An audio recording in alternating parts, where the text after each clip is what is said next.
അപ്പോൾ സമീക്ഷയുടെ 32ാം വാർഷികം ഗംഭീരമാക്കാൻ പോകുന്നു. വലിയ പാപ്പാജി സെറ്റ് ചെയ്തിട്ടുണ്ട്. എന്താ പരിപാടി? തീർച്ചയായിട്ടും ഞങ്ങളിവിടെ ഒരു 32 കൊല്ലമായിട്ട് ഈ ഇവിടെ സാമൂഹിക രംഗത്തും പ്രവർത്തനമായിട്ട് നടക്കുന്ന ഒരു ചെറിയ ക്ലബ്ബായിരുന്നു. ഞങ്ങളിവിടെ ഈ ഒരു 100-100 ചില്ലാനം മെമ്പേഴ്സ് ഈ ക്ലബ്ബിൽ അംഗങ്ങളായിട്ടുണ്ട്. അതിൽ ശരിക്കും SI മാരുണ്ട്, GP ഉണ്ട്, അങ്ങനെ ഇവിടുത്തെ കൗൺസിലർമാരുണ്ട്. ഞങ്ങൾ ചെറിയ പരിപാടികളൊക്കെ ആയിട്ട് ഇങ്ങനെ നീങ്ങിയായിരുന്നു. പക്ഷേ ഇവിടെ ഈ കാക്കനാട് നൈറ്റ് ലൈഫും പിന്നെ ഈ IT സെക്ടറും കൂടെ ഞങ്ങൾ കഴിഞ്ഞ പ്രാവശ്യത്തെ പരിപാടി ഗംഭീരമാക്കി കളഞ്ഞു. അപ്പോഴാണ് ഞങ്ങൾക്ക് മനസ്സിലായത് ഈ കൊച്ചിൻ കാർണിവൽ പോലെ ഒരു പരിപാടി അവർ ഭയങ്കരമായിട്ട് ആഗ്രഹിക്കുന്നുണ്ടെന്ന് ഇവിടെ.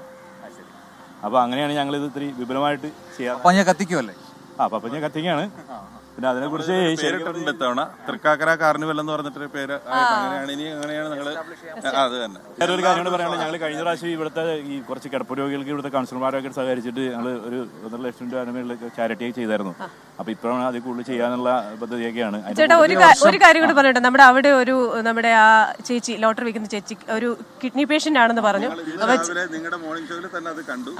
ഞങ്ങൾ അത് കൺസിഡർ ചെയ്യും. ഞങ്ങൾക്ക് ഒരു 20ഓളം ആൾക്കാർ ഞങ്ങൾ ഓൾറെഡി കൊടുക്കുന്നുണ്ട്, ചാരിറ്റി കൊടുക്കുന്നുണ്ട്, കൺഫേം ചെയ്തിട്ടുണ്ട്. അത് കൂടും. കഴിഞ്ഞ വർഷം ഞങ്ങളൊരു 10 പേരെ ടാർഗറ്റ് ചെയ്തിട്ട് 17 പേർക്കോളം കൊടുത്തിരുന്നു. പലരും അത് കഴിഞ്ഞിട്ട് വന്നിട്ടുണ്ടായിരുന്നു. ഇത്തവണ നമ്മൾ 20ആണ് ടാർഗറ്റ് ചെയ്തേക്കുന്നത്. എന്തായാലും അത് എക്സീഡ് ചെയ്യുന്ന ഉറപ്പാണ്. ഞങ്ങൾക്ക് കഴിയാവുന്ന സഹായം ഷുവറായിട്ടും അവർക്ക് താങ്ക് യു. ആ സമയത്ത് തന്നെ ഇടപെട്ടതിൽ